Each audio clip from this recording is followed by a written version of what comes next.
homem sem boca. Tudo começou com um pensamento estranho, algo pequeno, uma dúvida, um sussurro quase imperceptível no canto da consciência. Camila morava sozinha no 8º andar de um prédio antigo no centro da cidade. Tinha 34 anos. Era ilustradora freelancer e passava a maior parte do tempo trancada no apartamento, cercada por telas, papéis, tintas e silêncio. Nos últimos meses, sofria com insônia. O sono vinha aos pedaços, interrompido por pesadelos que se desfaziam assim que ela despertava, deixando apenas a sensação de desconforto. Na primeira vez que ouviu a voz, pensou que estivesse sonhando. Uma frase solta, flutuando entre a vigília e o sono. Ele está atrás da parede.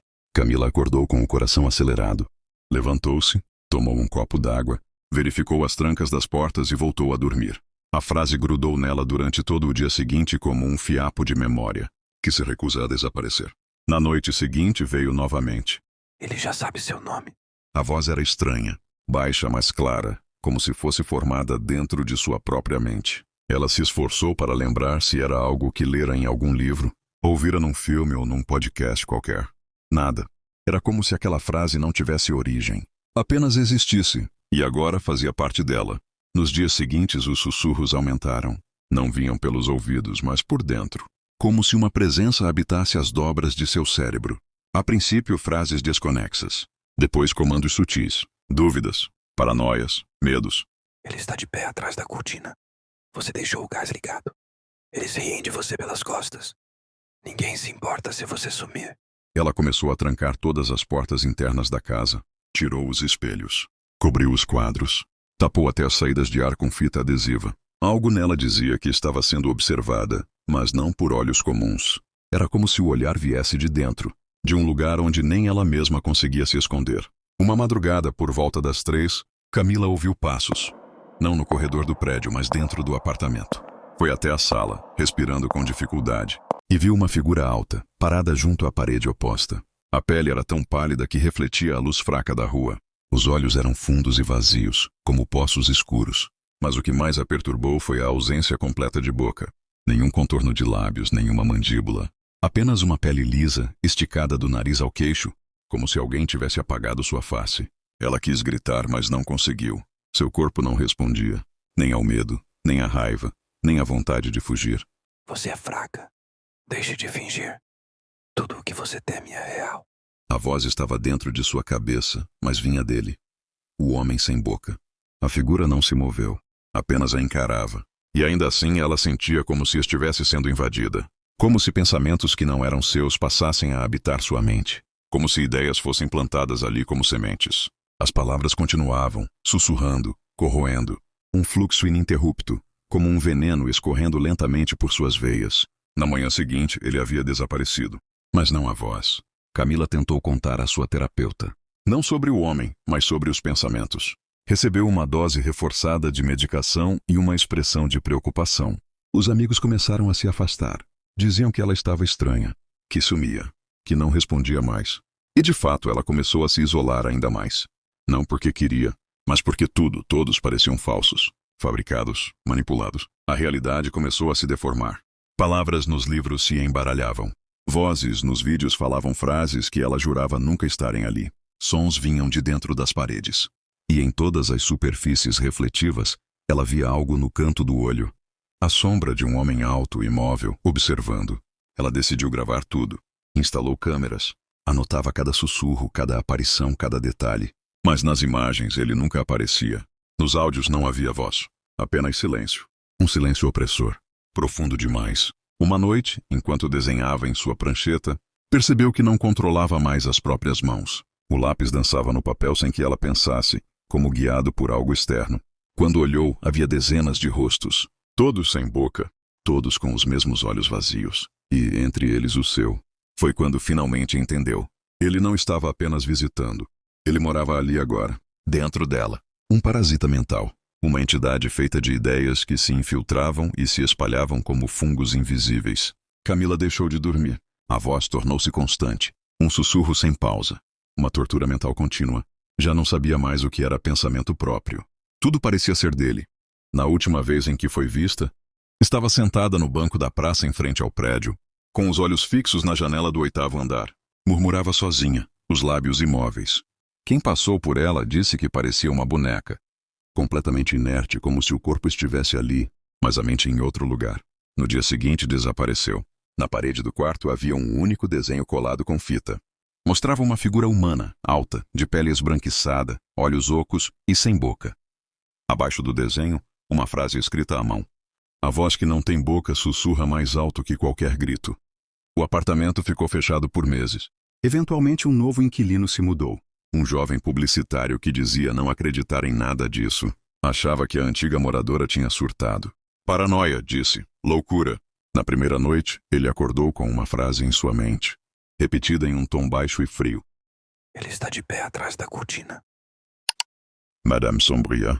A floresta de Ravenswood era tão antiga que os moradores mais velhos do vilarejo diziam que ela estava lá antes mesmo das primeiras casas surgirem. Era um lugar denso, úmido, onde a luz do sol parecia ter medo de entrar. Os troncos retorcidos formavam sombras que se moviam com o vento, e o som dos galhos rangendo soava como sussurros. Poucos se atreviam a atravessá-la, principalmente depois do entardecer. Não porque acreditassem em lendas, mas porque ninguém que se perdia lá dentro jamais voltava. As histórias sobre Madame Sombria eram contadas em voz baixa, como se apenas pronunciar seu nome pudesse atraí-la. Diziam que ela fora uma mulher da alta sociedade no século XIX, uma dama elegante, sempre envolta em vestidos suntuosos e joias raras. Mas por trás da beleza havia algo sombrio. Ela era obcecada por juventude, por pureza, por inocência. Quando a peste assolou a região, Madame Sombria perdeu sua única filha. Desesperada, recorreu a um ritual proibido, prometendo sua alma em troca da criança. O ritual falhou. A filha continuou morta, mas Madame nunca morreu. Condenada, seu corpo se deformou. A pele ficou pálida e fria como neve. Seu belo vestido transformou-se em trapos, e um véu negro passou a cobrir metade de seu rosto corroído. A voz que um dia entoara canções suaves agora era um lamento distante, um chamado que ecoava entre as árvores. Desde então, ela vaga pela floresta, eternamente buscando aquilo que perdeu. A alma de sua filha. Mas incapaz de encontrá-la, passou a colecionar as almas de outras crianças, como um caçador coleciona troféus. Ninguém sabe ao certo o que acontece com as crianças que ela leva. Alguns dizem que seus corpos são encontrados dias depois, imóveis, os olhos abertos, mas sem vida, como bonecos quebrados. Outros acreditam que elas simplesmente desaparecem, consumidas pela escuridão. Mas há um detalhe que todas as histórias compartilham. Antes de sumirem, as crianças dizem ouvir um sussurro, um canto suave, quase maternal, guiando-as cada vez mais para dentro da floresta. Naquele outono, 3 crianças do vilarejo desapareceram em menos de uma semana. O povo entrou em pânico. Os pais trancavam as portas antes do anoitecer e ninguém ousava se aproximar da borda da mata. Mas a curiosidade é uma armadilha perigosa, especialmente para os jovens. Henry, um garoto de apenas 11 anos, não acreditava em lendas. Para ele, Madame Sombria era apenas uma invenção para manter as crianças longe do perigo. Decidiu provar isso. Numa tarde nublada, Henry pegou uma lanterna e adentrou a trilha proibida. A floresta parecia viva. Cada passo que dava fazia as folhas secas sussurrarem sob seus pés, e o ar ficava cada vez mais frio. A luz do dia logo foi engolida pelas copas das árvores. Foi então que ele ouviu um som distante, uma voz doce quase como um canto de ninar. O garoto parou. Seu coração acelerou, mas a curiosidade venceu. Ele seguiu a voz. Quanto mais andava, mais densa a neblina ficava. A lanterna tremeluzia e a trilha desapareceu sob um tapete de folhas negras. Foi quando a viu. Alta, magra, vestida em trapos que lembravam vestidos vitorianos. Um véu cobrindo metade do rosto, deixando apenas um olho visível. Um olho sem vida, cinzento, mas cheio de ódio. Nas mãos, segurava uma pequena caixa de madeira, adornada com símbolos estranhos. Henry percebeu algo horrível. A caixa estava se movendo, como se algo tentasse sair de dentro. Antes que pudesse correr, a mulher ergueu a cabeça. O canto suave transformou-se em um som agudo, um grito que pareceu cortar a própria realidade. O chão tremeu. As árvores rangiam como se estivessem vivas. Henry tentou fugir, mas suas pernas não respondiam. Ela avançou, flutuando pelo chão, e um vento gelado apagou sua lanterna. A última coisa que Henry viu foi a caixa se abrindo, e uma mão pequena, pálida, saindo de dentro dela. Dias depois encontraram a lanterna caída na trilha. Nada mais. Nenhum sinal de Henry. E desde então os moradores dizem que, se você andar pela floresta à noite, ouvirá um canto suave, um sussurro doce chamando pelo seu nome. Mas nunca siga a voz, porque quem vê Madame Sombria nunca mais volta. O Homem do Trilho. Dizem que toda cidade carrega uma cicatriz esquecida. Em Railford, essa cicatriz tinha nome e cheiro: os Trilhos Mortos. Um caminho de ferro que já ligou a cidade a um mundo mais vivo, hoje coberto por ervas secas, ferrugem e silêncio. Havia quem dissesse que era perigoso andar por ali à noite, mas, como tudo que envelhece, os trilhos viraram apenas cenário para lendas, até que voltaram a respirar. Durante o dia, o lugar era só abandono, dormentes podres, postes inclinados, estalidos secos vindos da mata. À noite, porém, algumas pessoas diziam ver uma luz oscilando entre os arbustos, movendo-se lentamente por sobre os trilhos, como uma lamparina esquecida no tempo.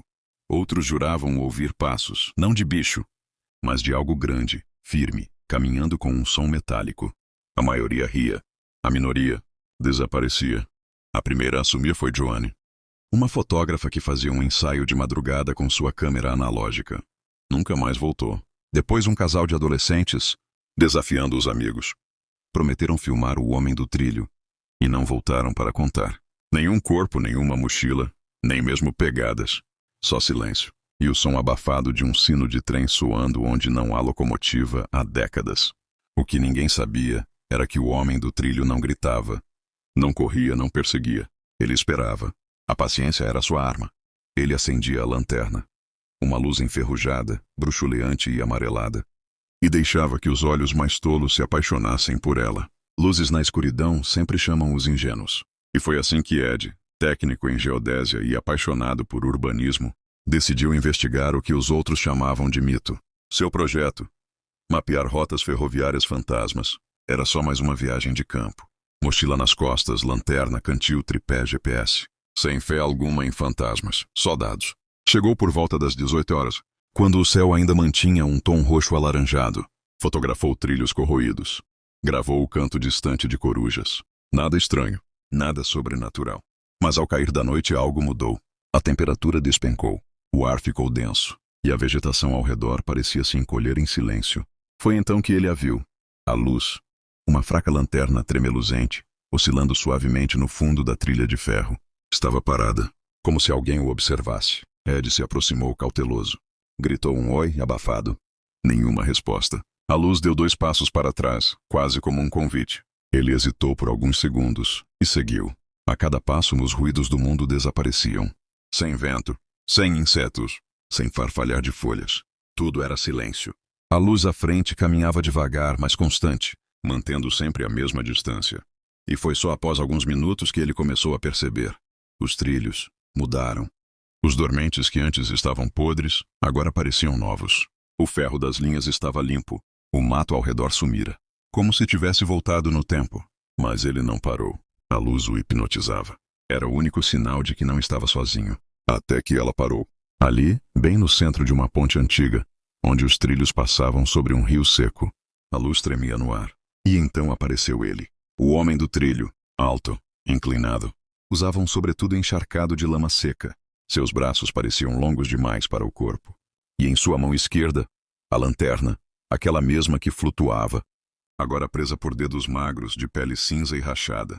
Mas o que arrepiou a alma de Ed foi o rosto, ou o que sobrou dele. A pele era um mapa queimado.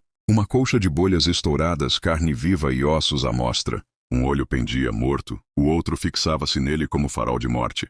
E onde deveria estar a boca? Havia apenas um buraco escurecido, fundo, como se toda a mandíbula tivesse sido arrancada pelo calor. O homem não falou. Apenas deu um passo. E então os trilhos tremeram. Não havia trem. Mas o som era real. O chocalhar de metal, o grito do freio, o assobio abafado de vapor. Ed recuou tonto. O som se aproximava com violência invisível. E então, de dentro do buraco onde seria a boca do homem, algo começou a sair. Fumaça, negra, densa, quente. Como se ele fosse a chaminé de uma locomotiva do inferno. A fumaça se espalhou pela ponte, engolindo o ar, o chão, o tempo. Ed tentou correr, mas já era tarde. Seus pés afundaram no ferro derretido. Os trilhos agora o seguravam como garras. A lanterna caiu de sua mão. Rolou até os pés do Homem do Trilho. Ele a recolheu calmamente. E então, tudo apagou. No dia seguinte, a ponte estava intacta. Nenhuma marca de luta. Nenhum equipamento. Nada além de um dormente quebrado, como se algo tivesse sido arrastado. Nas semanas seguintes, moradores começaram a relatar uma nova luz surgindo nas noites sem lua. Mas agora ela vinha acompanhada por uma segunda. 2 lanternas. 2 passos. 2 sombras. Alguns juram que conseguem ver o vulto de um homem mais jovem ao lado do velho queimado, carregando uma mochila, e às vezes tentando gritar, mas a fumaça é mais densa do que o ar. E os trilhos seguem esperando. O corpo seco. A maldição que nem a terra aceitou. Dizem que há maldades tão profundas que nem a terra, sagrada e silenciosa, é capaz de acolher. Maldades que transbordam do corpo e deixam um rastro tão sombrio que nem os vermes ousam se aproximar. Essa é a história do corpo seco. Uma alma corrompida, condenada a vagar entre os vivos e os mortos. A história começa no interior do Brasil, em uma vila esquecida pelo tempo. Um lugar seco de clima árido, onde o céu parecia sempre coberto por nuvens de poeira. Ali vivia um homem conhecido apenas como Antônio, embora poucos ousassem pronunciar seu nome em voz alta. Ele era descrito como cruel, perverso e sem compaixão. Batia na própria mãe, maltratava animais, roubava dos pobres e ria das desgraças alheias. Seu coração era tão duro quanto o solo que pisava. As crianças eram proibidas de chegar perto de sua casa. Os velhos rezavam ao vê-lo passar. Diziam que nem Deus nem o diabo queriam ele por perto. A mãe de Antônio, uma senhora frágil e cega de um olho, era vista constantemente com hematomas, olhos baixos e uma expressão que misturava medo e tristeza. Mesmo assim, ela nunca o abandonou. Até o dia em que, após uma briga brutal, ela foi encontrada morta no quintal. Todos sabiam quem havia feito aquilo, mas ninguém teve coragem de enfrentar a ira de Antônio. A polícia local, corrupta ou covarde, nunca o prendeu. E assim ele seguiu sua vida livre. Só que a liberdade dele durou pouco. 1 ano após a morte da mãe, Antônio adoeceu. Uma febre estranha o consumia, mas os médicos diziam que ele não tinha nada. Ele parou de comer, parou de dormir. Começou a gritar à noite, dizendo que via vultos na escuridão e ouvia vozes chamando seu nome. O povo da vila, que antes o temia, agora o evitava como se ele carregasse uma praga. E então ele morreu. Ou pelo menos era o que achavam. O corpo foi velado às pressas. Ninguém apareceu no enterro. Apenas o coveiro e um padre velho. Mas quando tentaram enterrá-lo, algo estranho aconteceu. A cova, que havia sido cavada de manhã, estava cheia de raízes grossas e secas que simplesmente não deixavam o buraco abrir. O solo endurecia. A pá quebrava.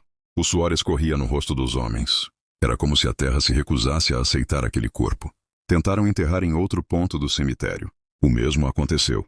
Depois de várias tentativas frustradas, resolveram deixá-lo ali mesmo, jogado sobre a terra seca com algumas pedras por cima. Dias depois, quando foram verificar, o corpo havia sumido. Mas logo começaram os relatos. Primeiro foram os urubus. Apareciam aos montes sobrevoando a vila, mesmo sem haver carniça. Depois o cheiro, podre, pútrido como carne em decomposição. Mas não havia nada. Nenhum animal morto. Nenhuma explicação. Até que uma criança sumiu. E depois outra. As buscas foram em vão. As trilhas levavam até as matas secas e morriam no nada. Mas algumas noites moradores juravam ver uma figura seca, magra, quase esquelética, andando pelos arredores, a pele grudada nos ossos, os olhos fundos, negros como breu, os dedos longos, com unhas curvas e a carne, apodrecida, colada nos ossos como couro velho. Ele andava devagar, arrastando os pés como se cada passo fosse uma tortura. Diziam que ele não tinha sombra, nem respiração. Chamaram-no de corpo seco, pois era isso que restava. Um cadáver seco que a terra rejeitou. Desde então, o corpo seco tornou-se uma maldição. Ele aparece em lugares onde há sofrimento, onde há crueldade.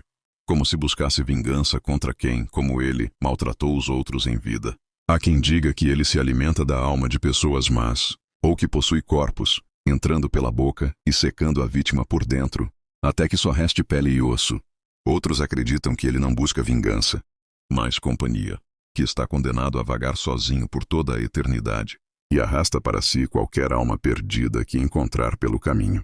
Muitos juram que ouviram seu gemido no meio da noite, um som gutural abafado, que ecoa nas matas ou por entre as árvores de quintais antigos. Alguns relatam ver marcas de pés esqueléticos na terra, em lugares onde ninguém deveria estar. E tem aqueles que somem sem deixar vestígios. A única forma de evitar o corpo seco, segundo os antigos, é manter uma vela acesa na janela durante a noite, uma oferenda de luz para que ele siga seu caminho. Também dizem que ele odeia orações, mas rir ou zombar de sua história só o atrai. Então, se algum dia, no meio da madrugada, você sentir o cheiro de podre sem motivo, se ouvir passos lentos e arrastados do lado de fora, ou se uma vela se apagar sozinha, não olhe pela janela, porque pode ser que o corpo seco esteja ali. E se você já fez alguém sofrer, se já machucou quem não merecia, se carrega maldade dentro de si, cuidado. A terra pode até aceitar você, mas ele não. O Homem da Meia-Noite. Sempre fui cético. Nunca acreditei em lendas, muito menos nas histórias que circulam pela internet. Mas quando li sobre o jogo do Homem da Meia-Noite, algo me atraiu. Talvez curiosidade, talvez arrogância. Eu queria provar que nada disso era real. A preparação era simples. Escrever meu nome completo em um pedaço de papel, pingar algumas gotas do meu sangue nele, apagar todas as luzes e colocar o papel diante da porta da frente. Às 23h59 bati na porta 22 vezes. A última batida coincidiu com a meia-noite. Abri a porta, deixei a escuridão lá fora me encarar por um segundo e fechei novamente. A vela tremulava fraca nas minhas mãos. Agora é só não deixar apagar, pensei. Andei pela casa silenciosa, tentando não rir de mim mesmo. Mas então algo mudou. A temperatura caiu de repente, tão rápido que minha respiração saiu em nuvens. Um arrepio percorreu minha espinha quando ouvi o primeiro ruído. Passos lentos, pesados, vindos do corredor. Deve ser minha imaginação, sussurrei. Mas meu corpo sabia que não era. Os passos pararam. O silêncio era tão denso que eu podia ouvir meu coração martelando nos ouvidos. Foi então que veio o sussurro. Meu nome arranhado, pronunciado com uma voz que parecia vir de dentro das paredes. A vela quase se apagou quando o ar ficou mais frio. Corri para reacendê-la com os fósforos que deixei no bolso. A chama voltou, mas algo não estava certo. A sombra na parede atrás de mim, ela não era minha. Era mais alta, mais distorcida. Seus braços eram longos demais, os dedos finos como garras. Corri pelo corredor, tentando não olhar para trás. Mas podia sentir a presença grudada em mim, como se algo respirasse na minha nuca. A vela tremulava, quase desistindo. Eu sabia que se apagasse por completo seria o fim. Mas como correr quando cada cômodo parecia menor, mais sufocante, como se a casa estivesse viva e me empurrando para ele? Às 3h33 eu deveria estar salvo. Esse é o fim do jogo, certo? Mas quando olhei para o relógio, percebi que algo estava errado. Todos os ponteiros estavam parados na meia-noite. Entendi naquele instante. Eu nunca sairia dali. O Homem da Meia-Noite não é um jogo. É uma sentença. Ainda estou aqui, andando no escuro, tentando manter a vela acesa. Às vezes, acho que vejo a luz do amanhecer pela janela, mas quando corro até ela, encontro apenas um corredor sem fim. Ouço sussurros o tempo todo. Eles dizem meu nome, descrevem meus medos, repetem segredos que só eu conhecia. Ele está me quebrando pouco a pouco, até que eu não seja nada além de um fragmento perdido na escuridão. Se você está lendo isso e pensa em tentar, não faça, porque o Homem da Meia-Noite não quer apenas brincar. Ele quer você, para sempre.